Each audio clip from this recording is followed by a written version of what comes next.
Who is your fantasy quarantine? What are you watching? And useless ways not to help. All this and more on today's Brilliant Observation.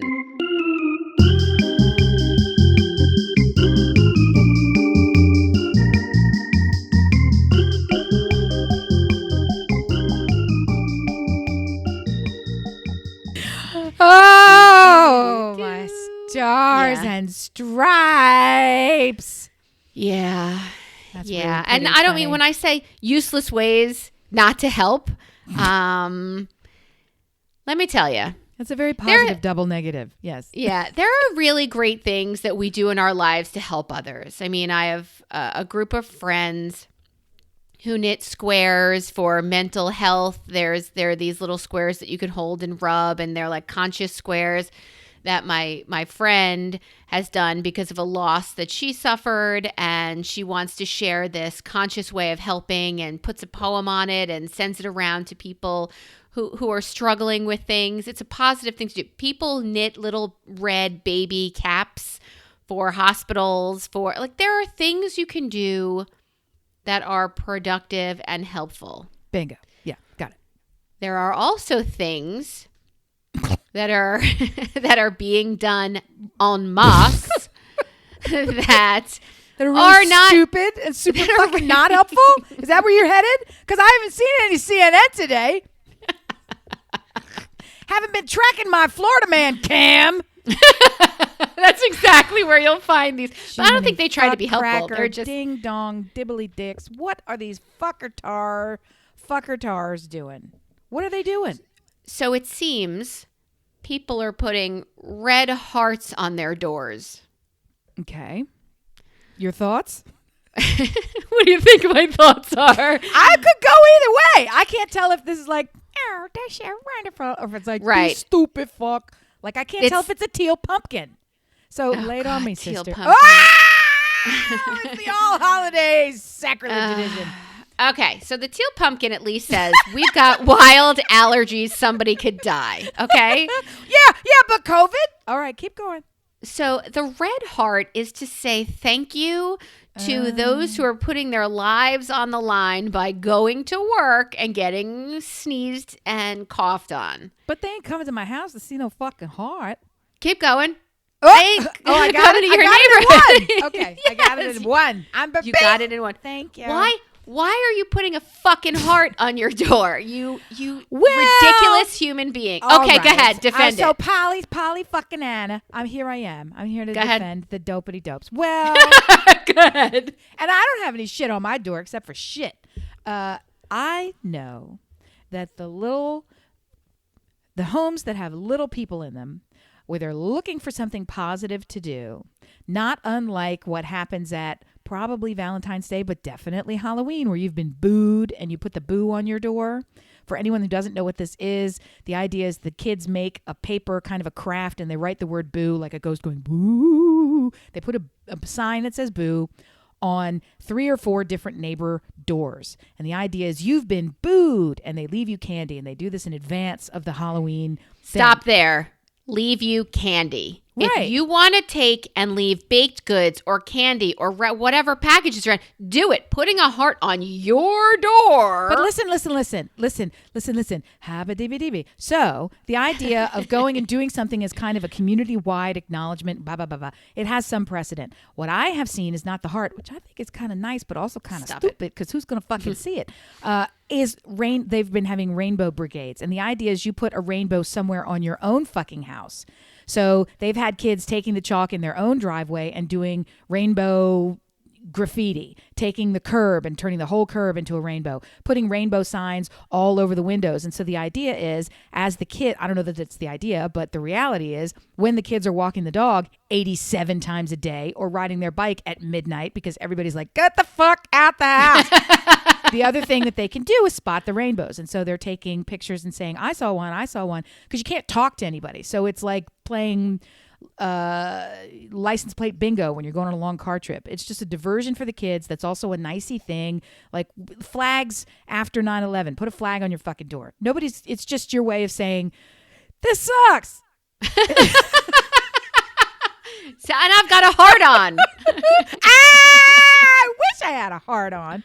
Hey. Look, there are things you could do to help out your community at a time like this. There are things. For you, it's drink.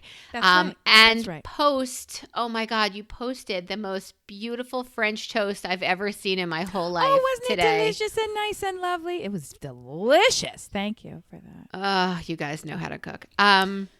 Stuart put bacon in the air fryer. Ooh. I see the face. I don't have an air fryer, and I'm thinking of getting one, but that's like saying maybe when the world continues to spin on, I might get one. You can't get shit. I ordered something for the coffee maker 2.5 weeks ago. It has yet to arrive, and I think it will never arrive. I think the new coffee maker? Yeah. Well, this should remind you for, the continuing coffee maker saga. It is as close to being an automatic cappuccino espresso machine as you can have. We didn't hook it up to the water. Okay. So it will eventually run out of water and it will eventually run out of beans. You must add these items. Everything else it automatically does. It grinds the beans. It cooks the thing. It steams the milk. It puts the lotion on the skin. It does all the things, right? Okay. Well, the little milk carafe, it cleans the carafe after it's fucking done. It makes your steamed milk in your cup and then it goes and it'll clean out the carafe for you. Whoa!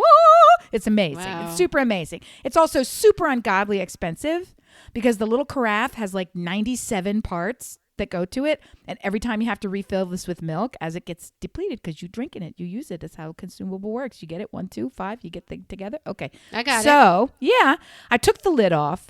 I rested it on the counter and I put it down in such a way that it rolled off the fucking counter onto the ground.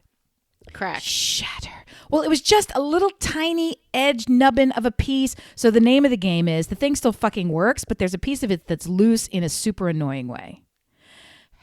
And I'm sure it'll eventually break. So I thought, okay, I did this. I'll just replace the carafe. Well, the carafe is $140. Oh my God. So I was like, yeah, I'm not replacing that carafe. So the part that I broke, which is a little tiny, it's a decorative cover. A decorative cover for one segment of this carafe is $19 plus shipping from like fucking Italy. So where it's filled with COVID. So anyway, so I ordered this shit and it has yet to arrive. And I don't know why Italy it's is shut down. I don't know now. if it's an Italian item, but it's a gaggia. But I don't have any idea if it's coming from Italy. It's probably coming from fucking Plano, Texas, where everything comes from. And sorry, Texas, if I said Plano wrong. But that's who makes my Plano. salsa. Well, Yeah, they make it's my Plano. salsa, so. Okay, so let's dial back a second. Yes. I'm so excited. I just found tissues in here, so I don't have to get up. But now you get to hear me opening the tissues. I'm sorry. sorry, John. It's realistic podcasting 101. 101. So you spend that on a coffee maker, to which you are totally justified and entitled, and you deserve it. I don't know if I'm going to go that far, but we've made that choice. Conscious choice, yes. And I want a pellet ice maker and like tabletop, nothing. Like especially as warm season is coming. It's like a dildo. You should be able to buy this for yourself. It's joy. I mean, it's mouth joy. Mm-hmm. So I'm a texture girl. That's a good analogy. Okay. Texture girl. Got it. I even go to Whole Foods sometimes to do a little shop so that I could leave because they have, this complimentary ice water thing on the way out that makes the best ice. So I'll really? I should have known because everything is so expensive in there. They have that the good ice. They just give you ice. You know who has the good ice? One of the many people we're not supposed to use, Jimmy John's. They have great Wawa ice too. has good ice too. They're pellet icers. But Jimmy John's likes to go out and shoot animals. So we got to pretend that you're not eating there. I don't eat there. I don't eat there anyway. It's delicious. But anyway, you could buy a pellet ice maker yourself. How much are they? It's probably as much as my coffee carafe. Yes. No, it's like 5 times as much. 3 to 5 times as much as your coffee carafe. But to be honest, aren't we stuck in this circle of you get what you pay for or for what you pay? Oh, because if you bought yourself a cheaper version of that, wouldn't it have broken down by now and you've had to replace? Because you got yourself top of the line, good thing. You have good mornings where your whole family gets to enjoy a caffeinated beverage and it's less fighting and it's just more joy. Well, if you got a cheaper one of your tards in your house would have broken it. I'm just saying that because they're not in school, dear listener. And to retard something is to slow its progress. I wish you wouldn't say it. And I know that it has anyway. It's to slow one's progress. And if you think my kids are progressing in any way, you're out of your mind. It's still not good. I'd rather you call them douchebags or something. I mean, we can insult them in lots of ways. I don't want that to be the insult. That's the reason. And it's only, honestly, truthfully, you have worked with this community in support of their needs. You are so much closer and understanding and supportive and better and get it. The reason that, in addition to bristling, it was never the word that I would go to anyway. I've got 2 or 3 people in my life who say it a lot, and so it sneaks in. And I almost said it on this very podcast. And I have a friend with a grown man now with autism, and they are super sensitive to that word in their family. So I've become super sensitive to it for good or for ill. So that's my whole long, ridiculous backstory on it. It could be the color purple. It's so funny I'm sensitive that to you it. use it to defend people with autism. I would never refer to people who are autistic with such a word. I use half of that word to refer to my children and other children who are working their way backwards through life and not progressing. I get it. And that's the definition of the word, in the same way that there is an actual clinical, frankly, governmental definition and classification of stupid, moron, and idiot. These are government classifications that exist in our system. They're not just slurs. They started out as medical classifications of mental incapacitation, right? And the reason that I even bring this up and belabor it to this point is I don't think that I'm defending them. The reason that they have been so sensitive to it, they've stopped watching comedians who would use that word because their child has been called this as a slur, and it's not fair. And it's the hot button in terms of he's living with a condition. He doesn't deserve to be told this, and let's not make the whole rest of the world be reminded. They've got, in many, like I have my own bag of things that I'm super sensitive to. That one's really easy. I love them a whole lot. I don't get any value out of it, so that's the reason that I go. But you should put a heart on your door. I would never say anything to anybody else. I don't even feel like I said anything to you. I'm just explaining it this one time. You should put a heart on your door. COVID camp, yeah. And or a teal pumpkin. You should put something on your door. And I don't teal pumpkin. And I don't teal pumpkin for allergies. And I got lots of people with allergies. I handle that a different way. I just always have pretzels to give out. And also I give out toys for people who didn't you do whoopee cushions this year? I did whoopee cushions. I do glow in the dark stuff. I did Chinese fish fortunes where you hold the fish in your hand, and if it curls up a certain way, it gives you a decode and it tells you it's like a mood ring kind of. I do all kinds of wackadoo stuff because I'm a wackadoo. I want to do whoopee cushions next year, but I don't think we have enough people here. And have enough people. God, you're so lucky. Yeah, we get 140 minimum. And they're not, and I'm that person where I learned the hard way, don't give out full-size candy bars, not because it's cheap. It's just too much. It's too much in terms of you can't really eat it. If you get that much candy, you're just throwing it away. So you're giving stuff to it just doesn't work. Everybody ends up throwing it out. So I try to I'll give out handfuls of the tiny candy. I don't even let the kids pick. I just go in with a handful and I'll like the claw. So we go through multiple pallets of candy. Speaking of which, I did get candy delivered. I did one of these home delivery services just today. First time ever.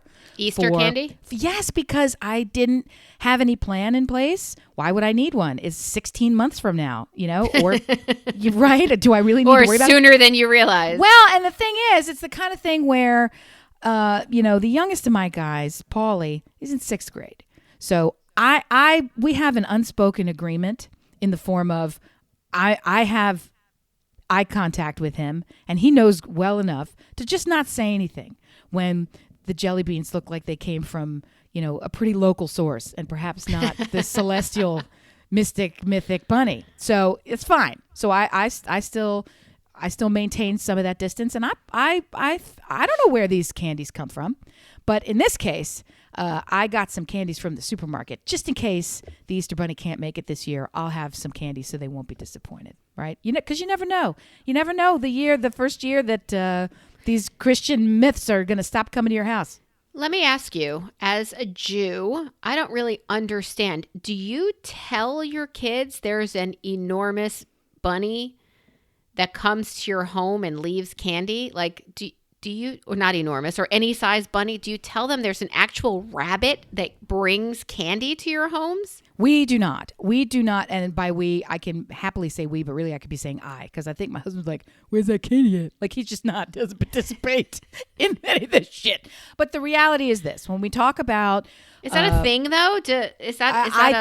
I think it may be. I think it may be. In my house with my kids, when I talk about Christian holidays that are not at all religious holidays, they're rooted in this, they've gotten twisted over the years. It's more like a cultural holiday, but it's got its roots and its overlay with Christianity. So it's a bigger deal in our house than it is in other houses. I don't put any kind of extra spin on the ball. We don't have things that, when we talk about Santa Claus paying a visit, we don't tie that. We never once went to visit a Santa Claus for a photograph. Not once. We don't have differently wrapped things from Santa. There's people can build on. I actually worked with a woman once who built up such a crazy mythology in her own house that she had for years lied to her children and convinced them that if they behaved good enough for enough years, when they turned 11, they could go to the North Pole and become Santa's elves. And she lorded this over them. Yeah, for years. Yeah, you should make that face, because the second one in line. What? She did it, and she made it bigger every fucking year. She was just one of these Christmas whack jobs that sort of got wrapped up in the whole thing, and I don't know what the fuck she was doing. The girl got old enough and had been good enough that she deserved to fucking go. And the boy was never going to make it. So it's kind of like, okay, tell him whatever the fuck you want. You can be Santa Claus yourself. You can be a race car driver. You can go to the moon, you fucker. Yeah, you can't even keep your electronics for 5 minutes with your fucking face. Yeah, so yeah, she had no issue there. But the girl, I'll call her out, Delaney, she did it, man. She did it. She got all the way up and she was telling everybody, and I'm going to get to go. Like, telling other people, and adults are now starting to look like, you realize that you're a problem, right? Mom, right? And she didn't know how to get out of it, and she kept looking for ways to, like, trip up the fucking kid. Like, it was just the strangest thing in the world. And of course the story ends with she sat the child down and now gets to tell her, all of this that I have told you was created by me. I invented the idea of you getting to be an elf. That's not something you get to do. And yes, I did lie. And yes, this, and yes, that, and blah, blah, blah. And it was like this 2 months of no speak. The daughter wouldn't speak to the mom. I mean, it's like an 11-year-old. Is she a stripper yet? How old is she now? I have lost touch with these people. She has trust issues. This was a work colleague who made some other questionable choices at work, and we are no longer work colleagues. So I can't tell you what has befallen those children. I'm sure they made it. I'm sure they made it through the rain, but I can't. Dear listener, are you part of this massive, massive lie that you're telling? Like, children, I don't know how you can ever be trusted if you take it to a certain point. Like, I get the whole young Santa thing, but now enchanted animals are involved in leaving. Well, how do you fall, Jew, on Tooth Fairy? I fell hard when my mother-in-law fucked me and said to my kids, "Oh, you got $1? I only gave your daddy 25 cents." And they were like, "What?" What? Oh, for fuck's sake. Well, they got it better than my youngest. He continues to get screwed in every possible way. So that's another reason that I'm sensitive. Well, just to come all the way back full circle, because we do want to hear from people how they handle these kinds of things. When my oldest, who is now, we hope, going off to college, that college will exist and he'll get to go. Yay! We hope that that's happening. When he was beginning to, first of all, he had some kids at school that told him some things early, and we said, lots of people believe lots of things in the world. It's a big world, and here's what we believe in our house, and you get to choose whatever you want to believe. All I know is there are gifts that show up on Christmas morning that I didn't buy for you.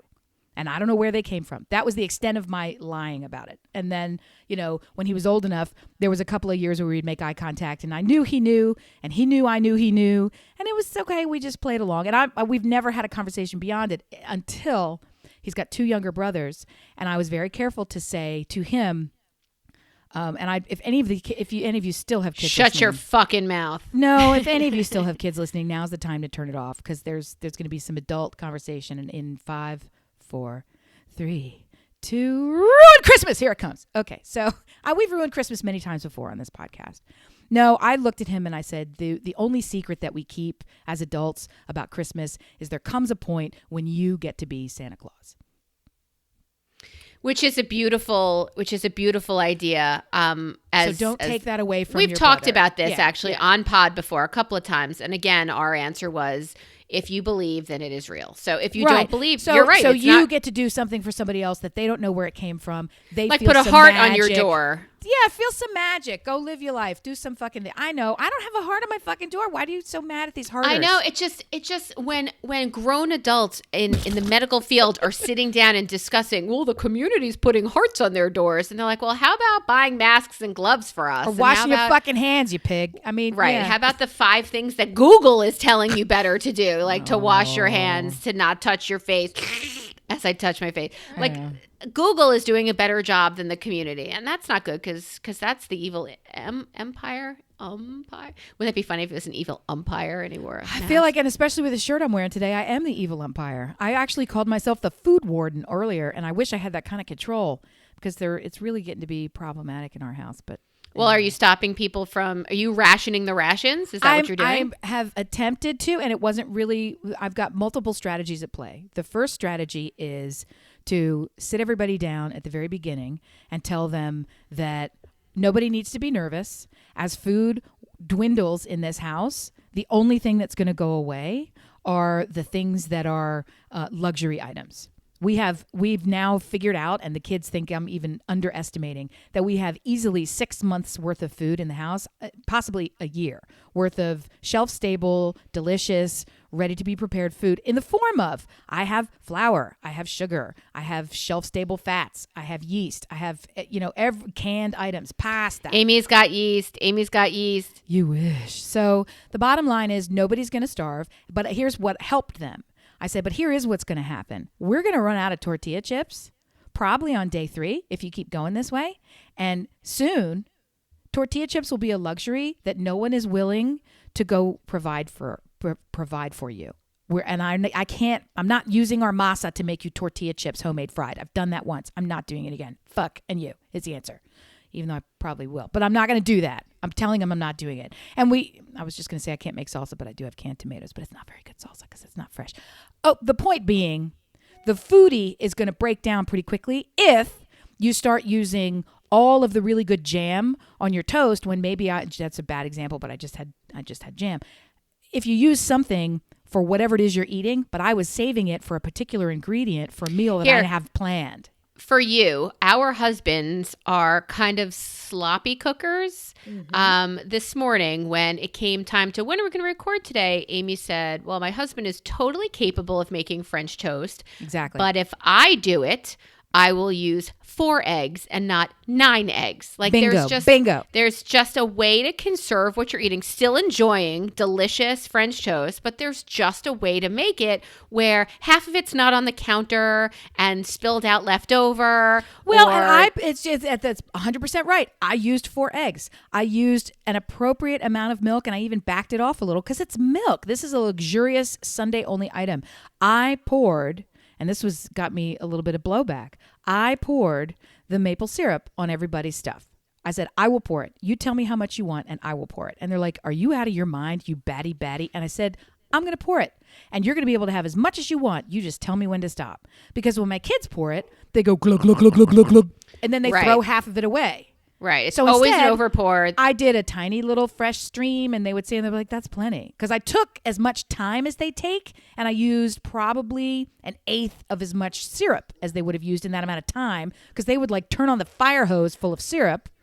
Right. But we can't stay on top of everything and make sure. Like right now, my devil dog stash is depleting in such a way, and I'm rationing. You should. But they're like, no, but they're not. So if I don't eat them now too, 3-4 pounds later, if I don't eat them as fast as they are, I'm never going to have a devil dog again. So I'm getting nervous. Don't you hide food? Oh God. No, I don't want to hide food. I don't want to be that girl. You're not hiding it. Let me be clear.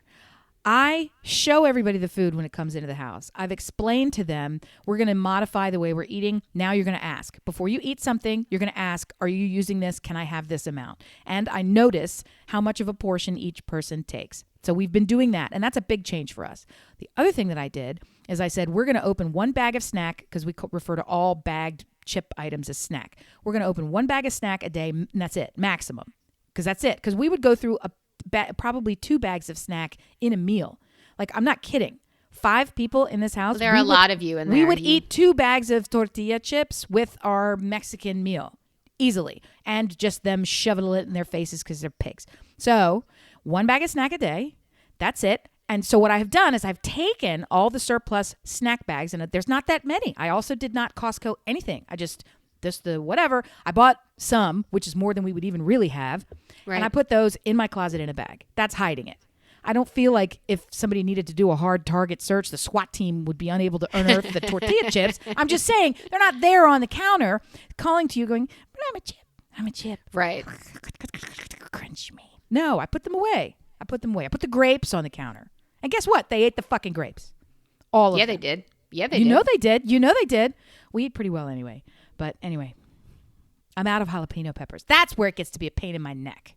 Because I'm not at the point where I was thinking about, we're going to go through 6 jalapeno peppers in a week. And we did. It just so happened. And now I'm like, well, how? I didn't think we'd ever do that. But we did. I'm not going to send an Instacart list? I do. But I ordered another one. I said I ordered one. I ordered one today. First of all, we have a variety of stores here who will make deliveries. They are all, including Costco, sold out of everything, and or they have delivery time slots, pickup and delivery time slots, all of which are booked. So there's no room. So you can go to the store, which I think is irresponsible. We've been at home since the first day of please 15 days to slow the spread. We've been at home. My husband is the only one coming and going. He goes to his office, which is a controlled environment, and he's actually, printing things for the hospital. So he's a separate case, and we do the hand washing and all the rest of that business. Having said all that, we have not left the house. We've not gone to the store. Today was the first day for a delivery, and they showed up with some Easter candy, to be truthful, so that I would have some here just in case the Magic Bunny can't make it. We'll have some. And that's it. They didn't have half the stuff that I even wanted to have, even with the delivery. So I'm certainly not going to pay a $9.95 delivery fee plus a $4.95 whatever, plus the tip, plus the knowledge that I'm putting somebody in harm's way to bring me a fucking, jar of pickles. I mean, come on. It has to be critical. Jalapeno is not critical. That's the problem. And that's what I've been telling the kids. We're going to get to a place pretty fucking quick where we're eating a lot of pasta. And I know everybody has said, I would eat pasta every day for a month, mommy. I love it. It's delicious. Yeah, guess what? That shit's going to get old pretty fucking quick. Pretty quick. But who cares? We're going to get super heavy. I'm so grateful to have it. And I am already gaining weight, and I'm wearing clothes that I'm just like, do you know what? I'm letting all of that shit like a turtle roll off my back. Fuck you. I don't care. I am happy. I am safe. I'm protected. We have more than enough food. That's how the world is going to roll. We're just going to not worry about that. So you're in lockdown right now. Who is your fantasy quarantine? Who are the fantasy people you have on your team in your lockdown? Do you mean like if I could have, you're only allowed to have 10 people. So if I could have the 10 best people, who would I pick? 10 seems aggressive. Let's How many say can 5. I have? 5 people. And we're just for the sake of this. They can't be anybody in my family because I've already got my 5 and they're in the house with me now. Yeah, she's thrown up into the mic. Okay, so, gosh, I don't know. Living or dead? Well, they could be dead. They could be dead soon. Like, who knows? Who knows what's Just kidding. Nobody's dying. Everything you're hearing on the news is false. Listen to me. You will be fine, everybody. Okay, if I can have 5 people in reserve, in case it can't be my 5 family members, I would pick Lady Gaga. I would pick my grandmother who's passed away. I would pick Bill Gates. I would pick... You're getting out of quarantine. You're not repopulating the world. These are just people who bring you joy. I have to spend too. No, I don't. Bill Gates brings me zero joy, and these are just people who would be just fascinating to watch in the terrarium. Like none of these are not joy bringers. These are who would I want to just observe and interact with and see interact with other people. Why? Who do you have in your hot list? It's probably John Legend, Chrissy Teigen, and that's it. Yes. And I donate my remaining three to the It's pod. just the three of us. Yes, absolutely. You called it. I knew that without even thinking. Well, I mean, as long as he brings the piano. He doesn't even need the piano. He just needs to. The two of them needs. I have two pianos in this house. I think we're fine. I only had one piano. So a coworker of my husband's was downsizing and was trying to give a piano away, and we don't need we have an upright piano, which is lovely, and then now we have a baby grand as well. Where's that? It's in another room. When we say, "Oh, the kids are in the piano room," you're like, "Which one?" We sound like such assholes. In the front room where the upright used to be, or you just got two in there now? No, in the front room where the upright used to be, and we moved that into the family room. Probably. Into the family room. Just slapped it up against the wall because it takes like no space if you don't pull the bench out. Baby grand. Wow, those are like $20,000. What a wonderful gesture. So yes, Chrissy Teigen, you called it immediately. Those are my people. I would start calling that front room the conservatory, and I would force your fuckers to go in there and learn how to play some fucking music because you have one that already plays the boom boom boom boom boom boom. So make the other dope get his fingers on the keys and twiddly diddly, and then you'll have they a whole both thing going. pseudo play the guitar now. So that's another. See? Mm-hmm. Here's the thing: we have two newer dogs. Because our two older dogs are no longer with us. So these two newer dogs. Darling, I'm cutting in. You got to stop calling these the newer dogs. They're just your dogs. They're just your dogs. They're not newer. They're not in from Spain. They're just dogs. They don't like guitar. They don't like piano. And it's... And that's just them singing, Mama. I don't think so. Wilby used to sing. Norma is not having it. So we put her outside during lessons, I give her some CBD cookies before lessons. And during practice, thank God my children practice nothing. You should give the children CBD cookies. It'll be a better practice. I don't find that to be the case. Yeah? CBD doesn't really work on this family. We're still... maybe we're not paying the high priced CBD oil thing, but the tincture we have acquired. A tincture? Say it again. I won't say it again. Tincture. So yes, John Legend, Chrissy Teigen, they are my fantasy quarantine. They are welcome to be with me for laughter, for joy, for all sorts of things. They are joy. There's more. Okay. Tell me more. I want to hear it. I want to know what you're watching right now because you are on lockdown. So other than a palate cleanser, what are you watching? Well, it's interesting. My husband, I don't know how this happened. It's a little troubling, but we're rectifying the situation now. He never actually watched the final season of Breaking Bad. I know. It's an unfinished story. I don't know how you could put your pants on the next day without knowing. So, and he was super up in it right there with us. So I don't even know what happened. In any event, he has decided that now is a glorious time to catch up on this and to refresh his memory since it's been 60 million years since that fantastic event has occurred. He watched yesterday all of season 3 in one day. Yes, that's 14 like a dark spiral. Yes, it is, and he did it in the family viewing area, and that is. I don't know if it's 13 episodes. Yeah, I think he said it was 13 episodes in 14 hours, and he was like, "I win," and I'm like, "And we lose." Yeah, so and now he's at it again today, doing it because now he's hooked. He's got the hooks in him, and nothing getting in the way. No life, no planet spinning, no other humans. You're just trapped here with the remote. So he's in it to lose it. So he's watching the thing. And today is season 4. I actually kicked him out. My office is located on the first floor and on the other side of the family TV area. So he went upstairs to a different TV area. And he's blissfully up there watching this inappropriate television. But it's super. The reason I mention it is such a downer. It is so hard. I just look at him and I'm like, this is how you choose to spend your time? And I counterbalance the exact opposite way. I have been binging on Victorian romance and, smiley. I mean, that's my Hallmark channel, right? All this kind of stuff where I've already got it memorized. Yeah. And so I just sit there. Half the time, it's like a meditation. I'll just close my eyes and listen to them talking. And that's it, because I know exactly what they're doing and nobody's getting stabbed. And don't come at me with Pride and Prejudice and zombies. I mean, stop it. Everybody wants to recommend, oh, did you see this? And I'm like, yeah, that's for people who don't actually like Jane Austen. Right. I can like zombies and I can like Jane Austen, and I still don't want them to have a weird marriage. I don't. That's called Wuthering Heights. I've got enough of that, and I'm not watching that again. I don't care who cute is in it. That shit's gross, and I don't need that. Leave me. It's terrible. Can I ask you, have you seen Zoe's Extraordinary Playlist? I won't watch it. I won't. Why? Because I just feel like I don't...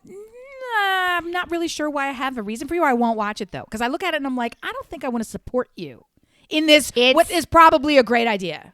It's delightful. Because I think it's the fear factor. I fear that it's going to be that it was such a seemingly good idea that if it was handled wrong or poorly, that I would just want to slap it. It reminds me of what my now feeling is after suffering, and it was suffering through one episode of that space Hugh Laurie. Yeah. Failed failure. How they even finished the pilot. It was so bad. God bless them. So I feel like I can't go down that road. Tell us about Zoe's Extraordinary Playlist. The premise is she goes for an MRI, I think, which I had done recently before seeing the first episode. And she gets stuck in there. Something happens where she gets this ability to know people's thoughts because they start singing to her. I know what happens. You know what happens? This is when the Easter Bunny comes every year as a magic. It's Skylar Astin, who, right? Remember him? Who I love. It's this adorable tiny redhead who it's Lauren Graham. It's like it's adorable. It's delightful. I bet so. But when they start singing and dancing and pointing and toe tapping, somebody's going to be off key. It's not going to be very good. Oh, it's not at all like the originals, but you have to give it. Somebody's off key. Everybody. You have to give in to. You just snotted on me. That was just mouth spit. All right, great. Go ahead. Let me go wash. There's only one kind of spit. Okay, give in to the original. These are their interpretations of. Yeah. Yeah, and I think it's fucking delightful because Skylar Astin sings I Will Walk 500 Miles. Yes! And I look at him and I think that is not like I was expecting it to be, but his was better. His was different. It had meaning to it. The other one had no meaning to it. It was like, I will walk. But like it was more of a cheer than a I love you, man. I would do anything for you. And I'm in. And you can mock me for it, but I'm in fucking lockdown. No husband's watching. I have no problem mocking you for a wide variety of items. And you've only steered me wrong, probably, I would say, 18% of the time. So I'm willing to go with you on this. And I'll suspend my disbelief and I will watch it. It's delightful. There's such a and Peter Gallagher is in it, honey, and you could be saying, and Purple Unicorn is in it. I don't know who these fucking people are. Peter Gallagher with the eyebrows. Now that you said it in a high pitched tone at the end, Peter Gallagher. I still don't know who that is. Do you watch Grace and Frankie? No. Yes, of course. Who doesn't watch Grace and Frankie? Get off this pod. So Grace's boyfriend. Grace is Lily. Grace is Grace. Sure. Oh, Peter Gallagher. Oh, he's the Peter Gallagher, not Rat Pack guy, right? He's the millionaire. He's the billionaire. Yes. He always plays the not Rat Pack guy. Like he's always trying to play. I know he's fucking delightful, and he's plays pretty good. He's pretty good. He plays her father, who's in like this state where he can't communicate with them, only his eyes move, and they're coming up with ways for him to be able to communicate with them, like a buzzer or here's a laptop, but you can't really move your hands to type things. But when he sings and she knows what he's thinking because he can sing to her, And that's the sixth sense that she has. And I'm super in now. No, I'm super I in. mean, it's that's so, good. it's great. That's good use of character. That's good connection. It's so good. It's so good because anytime she super wants to know what someone's thinking, she can find out through a very weird bust out of song. But just so you know, it's not like boy, like where everybody's dancing, because there are times when people are dancing. I wouldn't mind that if it was done well, but it sounds like she looks around like, what the fuck is going on here? So to her, it's weird too. It's not like it's acceptable. Boy. Yeah. I love a good writerly device. I mean, that's what hooked me in Fleabag, which Brian refuses to watch. I don't understand him really, even though despite our many decades of marriage. I adore Fleabag, adore it. There's not enough words to say how much I love it. And they have multiple inventive conceits baked in that they have invented. Nobody else had these, right? So it's this, even when you see it unfold, you're like, it doesn't even matter if it was part of the plot, which it always is. It's like, wow, that would be cool just to watch it. You know, I imagine when you watch John Wick or something else, super violent, and they take something you've seen 1,000 times, a fight scene, and magically reinvent it. So it sounds like that's what this Zoe's Extraordinary Playlist is like, where we all know what a musical is, we all know what a sitcom is, we all know what character-driven comedies are, and they've blended it in a fun kind of a mashup. I'm in. I'll watch. Thank you, NBC, for your not sponsorship. Right. Bitches. I think there's 6 episodes in right now, and I think I watched all 6 in a row. And love it. And then I was in, as opposed to your husband, who's down this dark spiral. Very dark. Dear listeners, tell us what you're watching in your shut-in stage. I'm about to start Ozark from the beginning. I watched. Oh, that's on our list, but it seemed like it was too mean, so I would never go and touch it. You'll have to tell me. Yeah, I'm going to start from the beginning again. I watched most of season 1, and I don't know how I lost it, but now that it's on Netflix and it's popping out again, a whole new season, I'm going to... I'm trying to keep it light. I went back last night. We were looking for recommendations for a friend, and we came up with Flight of the Conchords, of which I'm a huge devotee. So Fun. I went and rewatched a couple of favorite episodes and forced the children to watch them. I also followed your Forced Family Fun moment of this week, and I rewatched by myself in my own bedroom. Thank you, where I belong. I watched the Thomas Crown Affair while my husband was outside shooting people on Breaking Bad, because I always watch it. And how on earth you thought this was okay to watch with children, people? It's like, I don't know what I was thinking. I forgot. I remembered I loved this movie. Yes, I wonder why. But I know that like they love a good heist movie. They love Ocean's Everything. It's really in the same vein as that. I just forgot that Renee Russo used to be slamming and never wore clothes. Like, I guess I forgot that. Super nude. Yeah, she's like the super nudist. And it's I don't know, the whole thing is it's like, it's even the music. It was great. Like, Paul, thank you, Paul. Everything's great. It was fucking It was great. It's a good movie. That was a good one. Good. So I just watched that one again. But I have queued up for the whole family to watch, and we have not done it. I'm sure we will. We were supposed to do it Saturday night. We did not. Mythic Quest. What's that? Mythic Quest? Is that what it's called? What's that? It is it's a TV series. I feel like it's on Netflix. And it is this guy who is a full of himself idiot who is somehow the lead character in real life and at a software company making a video game, like a Knight's Quest kind of a thing, and it's super violent. And it's akin to Silicon Valley, if you watch that show, if you've ever seen the Silicon Valley show, which it's centered around people who are software developers, or Parks and Rec, or The Office. It's got this construct of, we're in this business environment making this thing that you're vaguely enough aware of that you can track along, and it's super hilarious because these characters are crazy and great.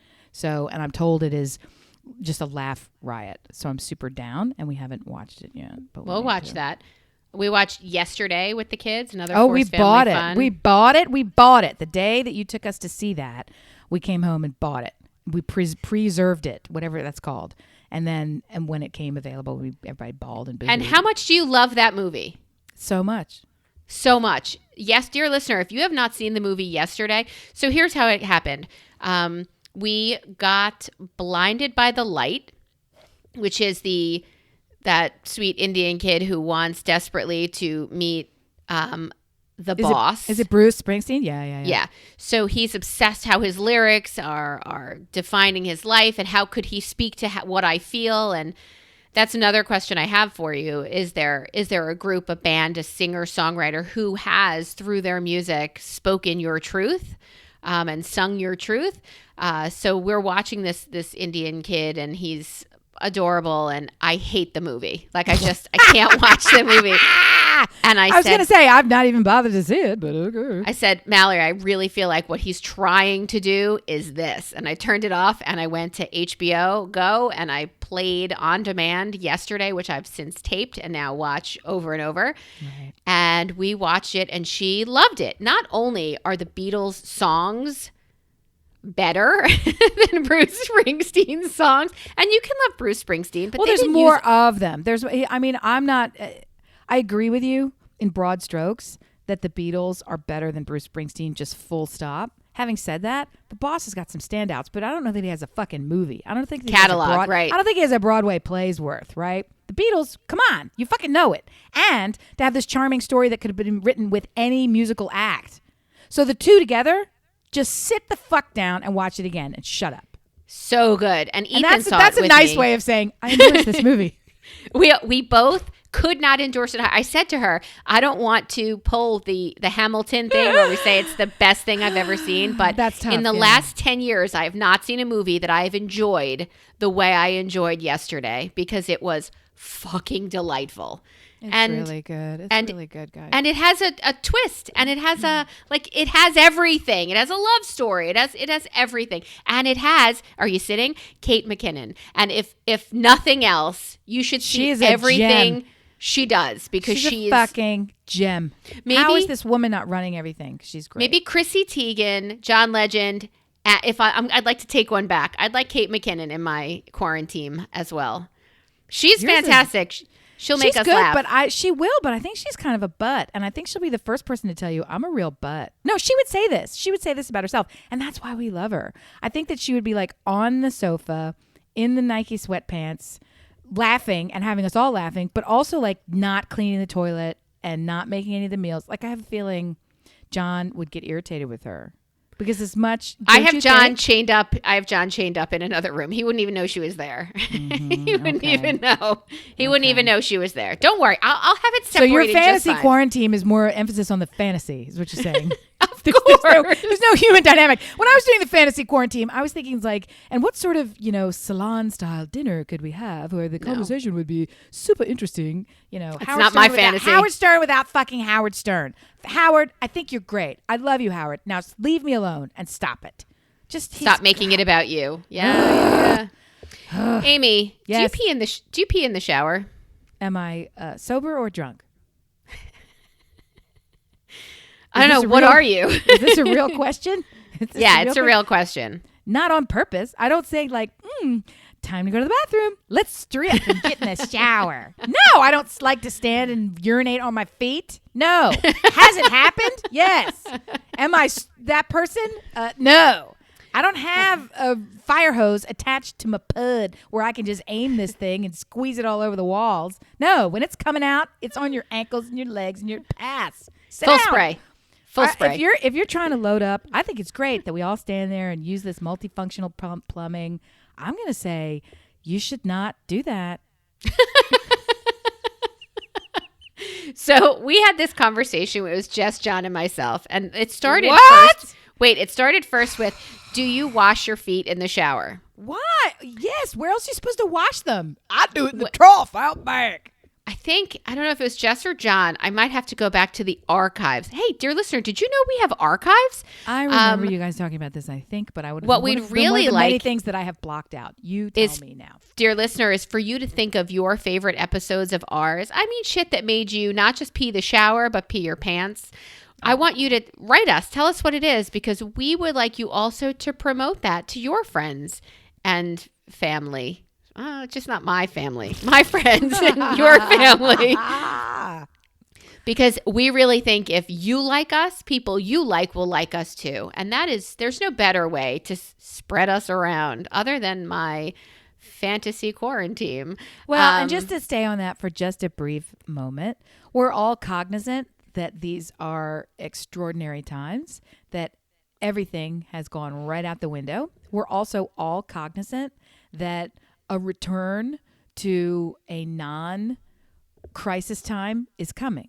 So with that in mind, how we're trying our best to take advantage of this time is to create additional content and share it as frequently as we can, and also to increase the number of folks who are enjoying this content. It's the reason we're putting it out there. We want people to laugh and to have fun and to feel connected with other people. That's why we existed before. That's why we'll exist again.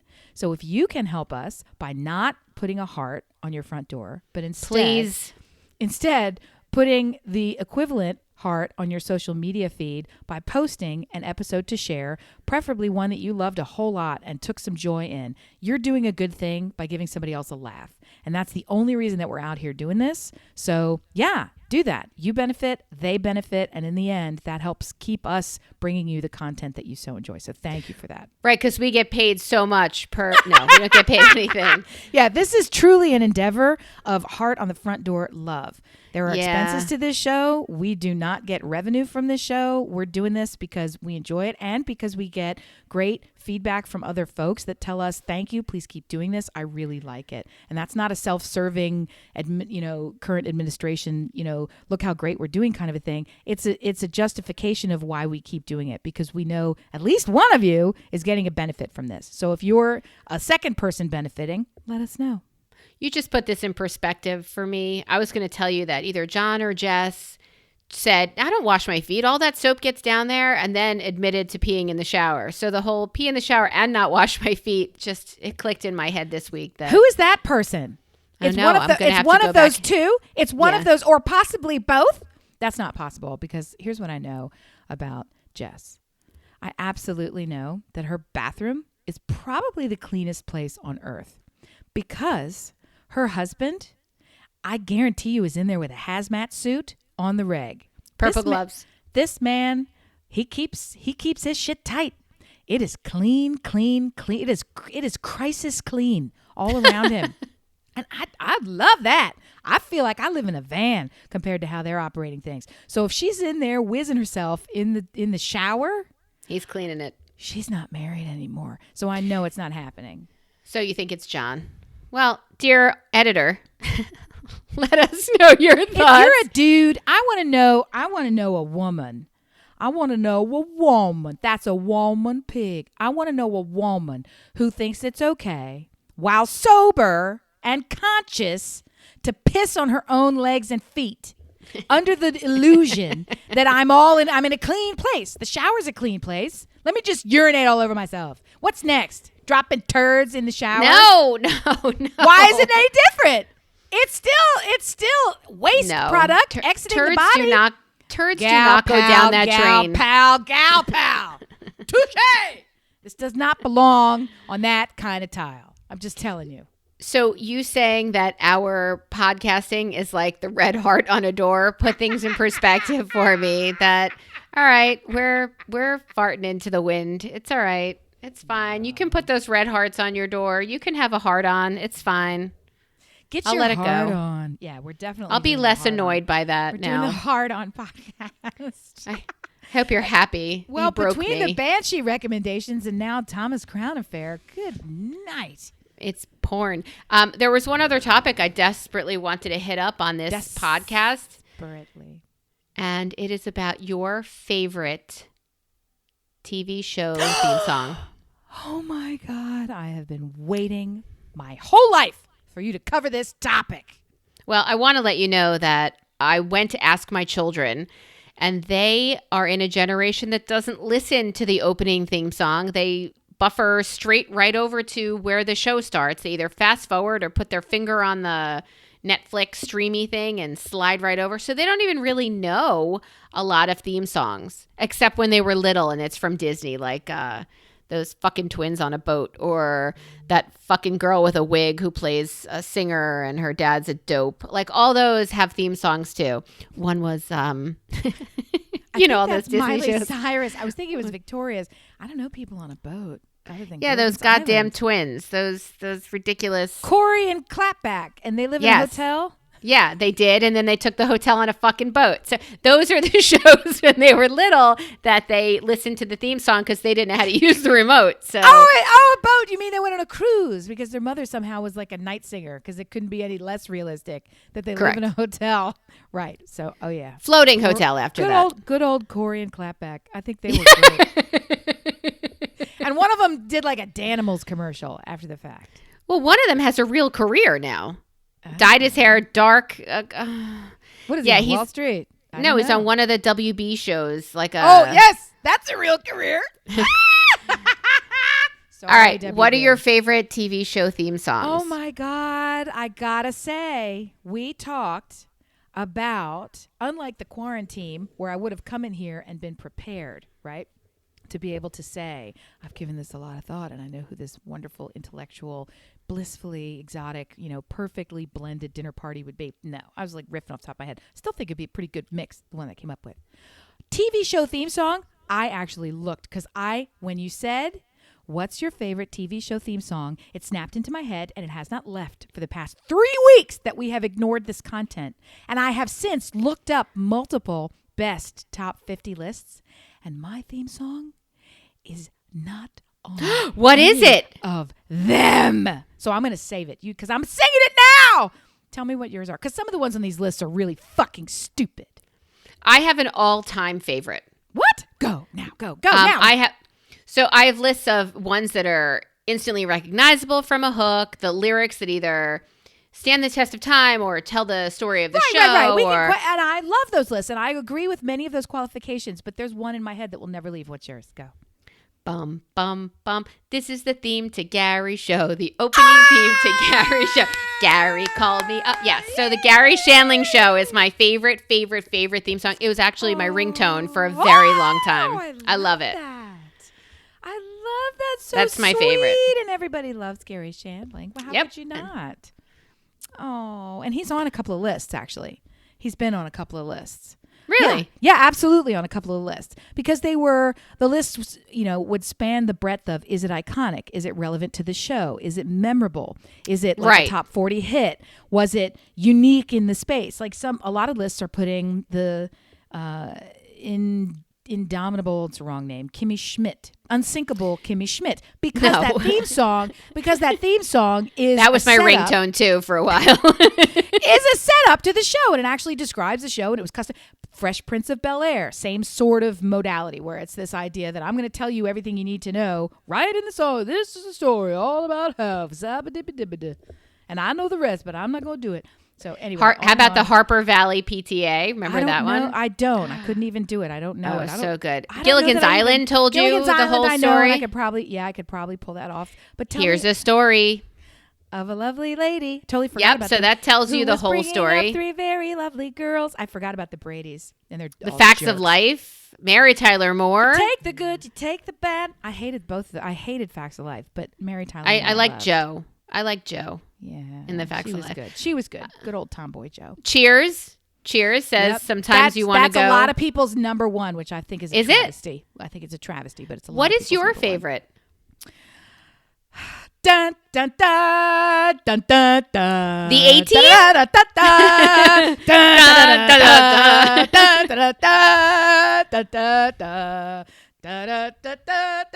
Yes, man, let's go. I'm ready. I loved that show. I need a mission. Let's hit it. I love it when a plan comes together.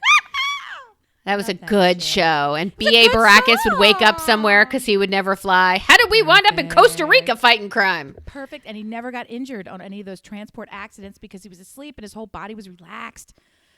That's a lot of knowledge for the A-Team. But a couple of those instrumentals were super good. Think about Mission Impossible. No, I don't remember the rest of it, but I can see the fuse going. Yep. Sopranos, Hill Street Blues, St. Elsewhere, Dallas, and Dynasty. We're all a generation of easily identifiable, solely musical. Good times. Yeah, that was at the top as well. All in the Family, which I don't even. Oh, yeah. All the way the Miller played. Yeah, I forgot that one. Songs that made the hit parade. Fuck you, John. Good luck with that. What makes it the best? I don't know. I don't remember. MASH. What about MASH? Yeah, that's on a lot of top 10 lists. Highly recommended. Happy Days. Yep. Okay, what about recent? What about the Bare Naked Ladies who sing Big Bang? You know, I never really watched that show. I think I've seen like 3 episodes, but it's like, don't they do Third Rock from the Sun too, or am I mixing the two? The whole universe was in a hot, dense state. You don't know that one? I'm sure I do, and I'm also mixing them because I'm thinking of They Might Be Giants, who did a couple of kids shows or did something They Might else. Be Giants. Oh. And I saw both of them on tour at the same time, so I blend them together in my head. Anyway, sorry. I like They Might Be Giants. They're great. I'm a Flood fan, and I've met They Might Be Giants when they came into my retail store on Main Street after singing at the Stone Balloon, and they needed a Delaware sweatshirt that I was happy to give them. You should. I remember well. Friends had the Rembrandts do their theme song. What about the Muppet Show? Ding ding ding ding ding ding ding ding. How does the Muppets go again? Bump bump bump ba-dum, bump bump bump ba-dum. It's time to. It's time to light the lights. Yeah, I forgot the Muppets. That's like Looney Tunes, though. The end of the Looney Tunes. Do you put Sesame Street in that category too? Because it's another. I couldn't remember the Sesame Street jingle if I tried. It's in my head, but I can't sing, and I'm going to. I'm doing you this favor. No, what about you Golden should Girls? sing. What about the Golden Girls? I never really connected with that. John doesn't like it when I whisper. I never really connected with the Golden Girls. I endorse them highly because I've never once seen the Gilmore Girls, which I think is like the young version of the Golden Girls. No, it's not. They're all the same. It's like these No, it's gal not. I don't know any of these fucking things. The one show that I watched with any regularity, and only because it was fucking on, not because I was seeking it out, and also because people told me I look like Delta Burke, which I don't think I do. Designing Women? Designing Women. I would watch that for a while because I like that little Ghostbusters receptionist who was so Annie rude. Potts. Yeah, she's so pissed off all the time. I like her. I would watch that, and those are the only gal one that I would watch. The Golden Girls, nah. What was the other one that you just said? Gilmore Girls. Nah. You said that. That's Carole King who does their opening song, who is fantastic. That's why it's on the fucking list. Because I was like, why is the Gilmore Girls on this list? But it's like one more fucking reference I don't get from that show. No, it's Carole King, and she's the bomb. Carole King. Drink into Carole King. What about The Greatest American Hero? Do you remember that show? Oh my gosh! How could I forget with that weird curly blonde fro? Cat. What was his name? Cat something? Oh, Cat? I don't care. He's just flying around. So that unattractive. stupid cave. Yep. In his unitard. Yep. But believe it or not, he's walking on air. Believe it or not, I'm walking on air. I remember that. Yeah. Give me another one. We can't. Gimme. You say gimme. But what makes it the best? Those lyrics? No. The hook of the music? Because you can't. The Harper Valley PTA was good for a week. I don't even know what that show is. What's the theme song? Give it later. You know Jeannie from I Dream of Jeannie? What's her name? Yes. Her name is Jeannie. She's got blonde hair. I know who she is. She has a daughter, and she moves to Harper Valley, and she fights with the PTA. Stop it. Amy's the one who's been drinking today. Look, I have it's no not. White Shadow or Welcome Back, Mr. Cotter. Yeah, I mean, there's a couple of good ones in there. Yeah, right? Welcome Back, right? Cotter was a good one. Welcome back. That's a good time. Right, your dreams were your ticket out. Yep. In terms of contemporary ones, it's Curb Your Enthusiasm. What about Weeds? Remember that TV show? But I don't Weeds? remember the theme song in any way. Little boxes on the hillside. You don't remember that one? I do, and I love actually Ticky remember. Tacky. No, Ticky Tacky, because I remember actually being so impressed that they picked that song because it was like picking a Regina Spektor song. I knew the artist at the time. Oh my God, I totally forgot. Better be good now. My favorite of all time, for no other reason than massive props are due, TV show theme song. I was blending them all together at once. Portlandia. You know that's the best theme song ever. I've never heard it. You have, because when you hear it for the first time, you're like, wasn't that a song from the 90s? Don't I remember like being in clubs and listening to that? And you will. We're going to pull it up and we're going to post it. The theme song from Portlandia is amazing. And it took me like an entire full season 1 to remember, because I'd actually bought that song. And I was like, how is that a riff? Because you know that Fred Armisen, who is the co-creator and writer on that thing from Saturday Night Live fame, he's a massive musician and friends of many musicians. And so this was like a nod to check out how cool I am, because it was like a deep cut. When you hear it, you're going to be like, well, shit, that sounds familiar, because I'm super hip. I'm a hip cat and cool. All right, well, now I have to go look it up.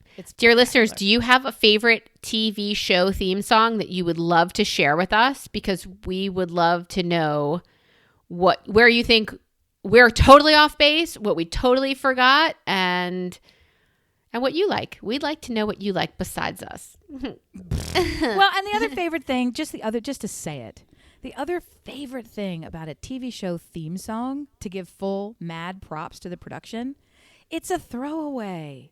It's not important. Nobody is going to select a show based on the fluff. It is the ribbon on the gift wrap, right? It can only enhance.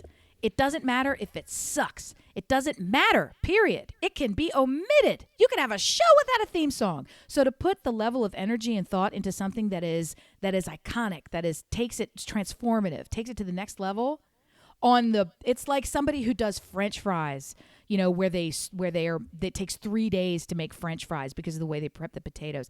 That's the level of detail, and that's why these lists exist, because you want to give it out to the people who care enough about every single facet of the experience of their show to put the time and energy into a theme song. And I'm not being a crackpot. That's a really important thing. I'm a music person. I love it. And I'm just so excited that people did it, and then we take joy in something that they would throw away. This is the theme to Gary's show, the opening theme to Gary's show. Gary called me up and asked if I would write his theme song. I'm always halfway finished. How do you like it so far? This is the theme to Gary Shamling show.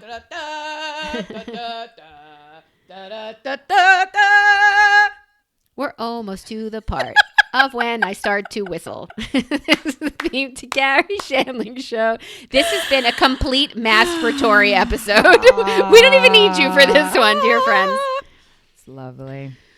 Hey, man, right, that's what you do when you're stuck in your houses. It's time to say thank you for listening. It's time to tell you to find us on all the socials at Listen Brilliant. It's time to ask you once again to post us.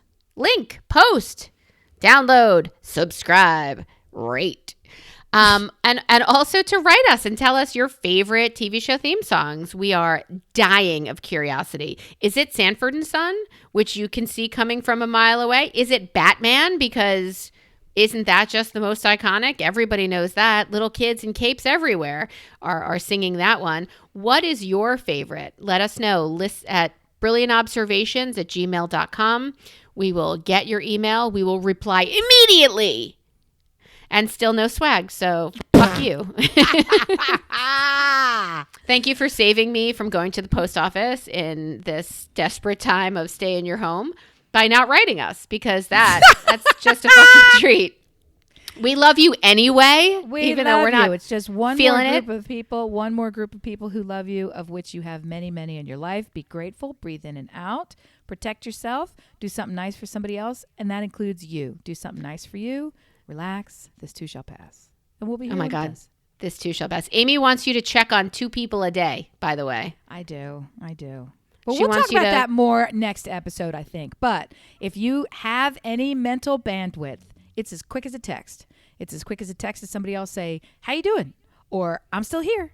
Or here's an emoji of a unicorn. Yeah, you don't have you to. Up? You don't. It's not War and Peace. Or you up? Because we can do some virtual hanky pankying, because you're not coming over and touch my business. But I think you're allowed to touch yourself. Just wash your hands first. This went gross in a split second. Okay. Just wash your hands. Keep it clean. Well, we already sent the kids out of the room, so I guess. Finish strong. That's what I like. Love you guys. Bye. Bye.